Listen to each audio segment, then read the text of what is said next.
आखिर नुपुर शर्मा ने ऐसा क्या कहा कि दुनिया भर के मुस्लिम देश भड़क गए? ये कौन है जो सनातन धर्म को डेंगू मलेरिया बता रहा है? सिंगर कन्हैया मित्तल के खिलाफ ईसाई संगठनों ने क्यों लिखाई एफआईआर? इजराइल के प्रधानमंत्री ऐसा क्या कह गए कि कट्टरपंथी मुस्लिम्स के चेहरे गुस्से से लाल पड़ गए? और आखिर क्यों बीजेपी सांसद मेनका गांधी ने इस्कॉन को बताया गौ माता का सौदागर? राम मंदिर से जुड़ी क्या अपडेट है? अगर आप भी इन तड़कती भड़कती खबरों से वाकिफ होना चाहते हैं तो फौरन से हमारे चैनल को सब्सक्राइब कर लीजिए, क्योंकि यहाँ है देश और दुनिया की कई गर्मागर्म न्यूज। नंबर 1, नुपुर शर्मा। सबसे पहले बात करते हैं बीजेपी के पूर्व राष्ट्रीय प्रवक्ता नुपुर शर्मा की, जो बोलते बोलते होश खो बैठी और पैगंबर मोहम्मद के बारे में ऐसा बयान दे बैठी कि अब दुनिया भर के मुस्लिम्स उन्हें सोशल मीडिया पर ढूंढ रहे हैं ताकि गुस्से की गठरी उनके सर पर फोड़ सके। दरअसल एक न्यूज चैनल पर लाइव डिबेट के दौरान जब मुस्लिम पक्ष के नेता ने ज्ञानवापी की शिवलिंग का मजाक उड़ाया तो नुपुर शर्मा खुद पर कंट्रोल नहीं कर पाई और पैगंबर मोहम्मद और उनकी 9 साल की बीबी आयशा के बारे में गलत कमेंट कर गईं।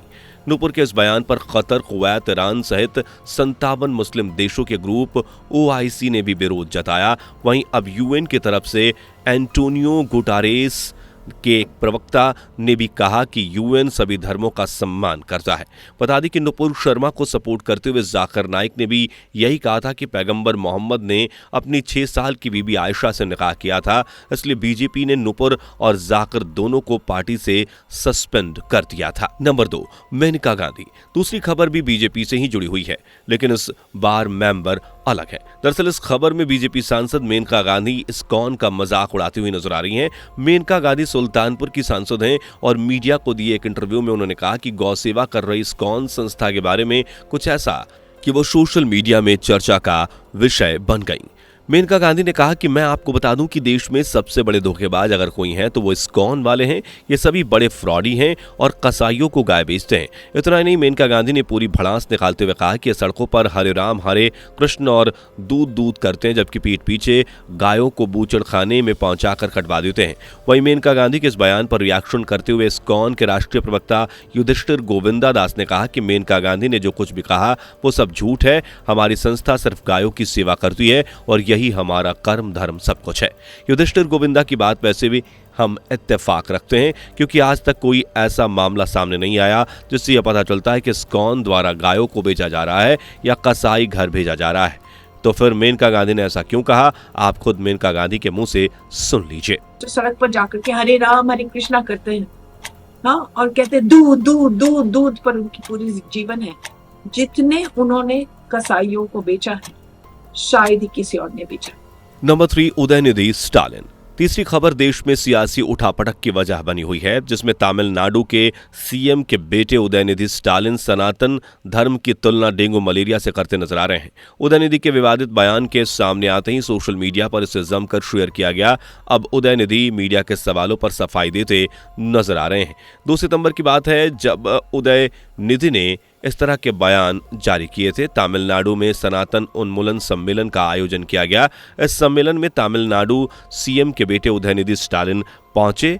अब क्योंकि उदयनिधि डीएम के सरकार के मंत्री भी हैं तो उन्हें 2 शब्द बोलने का मौका दिया गया। उन्होंने अपने भाषण में कहा कि मुझे बोलने का मौका देने के लिए धन्यवाद। कार्यक्रम का नाम आपने सनातन विरोधी की जगह सनातन उन्मूलन रखा है। इसके बाद उदयनिधि ने कहा कि सनातन धर्म डेंगू और मलेरिया की तरह है, इसलिए इसे खत्म कर देने में ही भलाई है।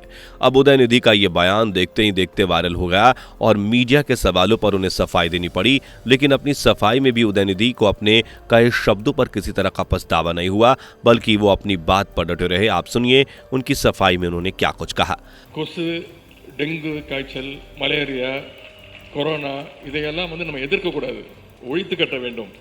அப்படிதான் இந்த சனாதனம்। Number 4, Benjamin Netanyahu. चौथी खबर आप देखने वाले हैं इजराइल के पीएम का वो विवादित बयान जिसे सुनकर मुस्लिम कट्टरपंथी के सर पर खून सवार हो चुका है। दरअसल एक भाषण के दौरान इजराइल के पीएम बेंजामिन नेतन्याहू ने कहा कि जर्मनी का हिटलर यहूदियों को मारना नहीं चाहता था, बल्कि एक मुस्लिम की वजह से उसने ऐसा किया। एक मुस्लिम ने उसे कन्विंस किया कि वह यहूदियों को मारे और उसी की बातों में आकर हिटलर ने लाखों यहूदियों का कत्लेआम कर दिया, क्योंकि उस मुस्लिम ने कहा था कि यहूदियों को इस धरती पर रहने का कोई अधिकार नहीं है।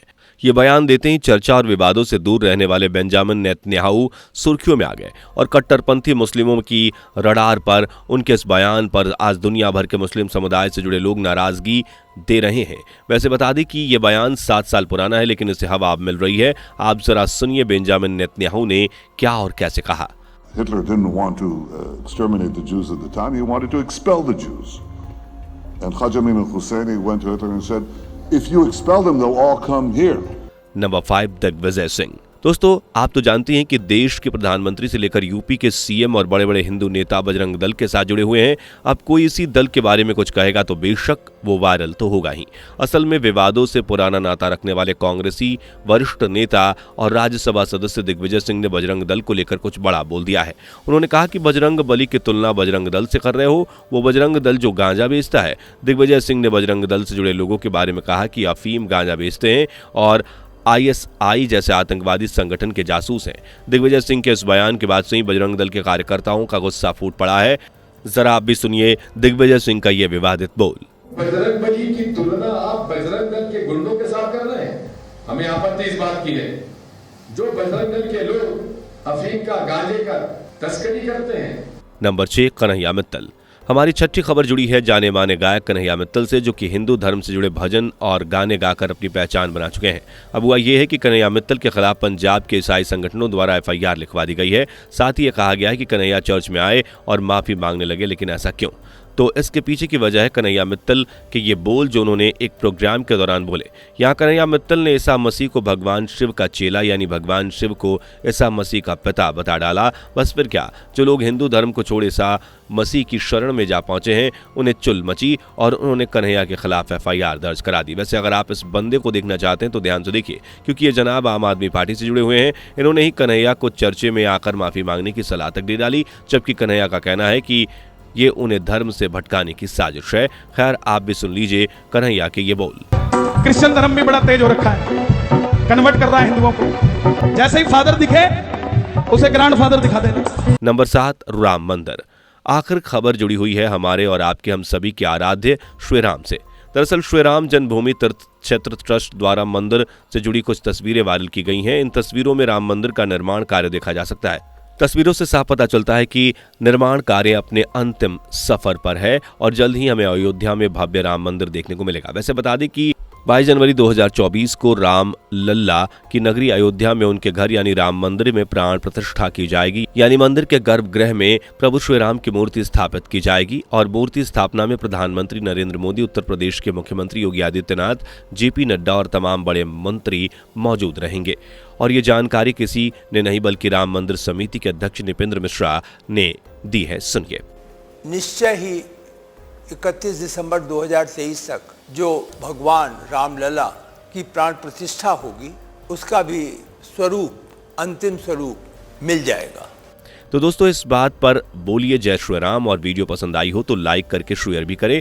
वैसे अगर ऐसे ही लेटेस्ट विवादित टिप्पणियों और देश विदेश की खबरों से अप टू डेट रहना चाहते हैं तो चैनल को सब्सक्राइब करके बेल आइकन को प्रेस कर दीजिए। दोस्तों, आपको स्क्रीन पर 2 और वीडियोस दिखाई दे रही हैं, जिसे देखने के लिए स्क्रीन पर क्लिक करें।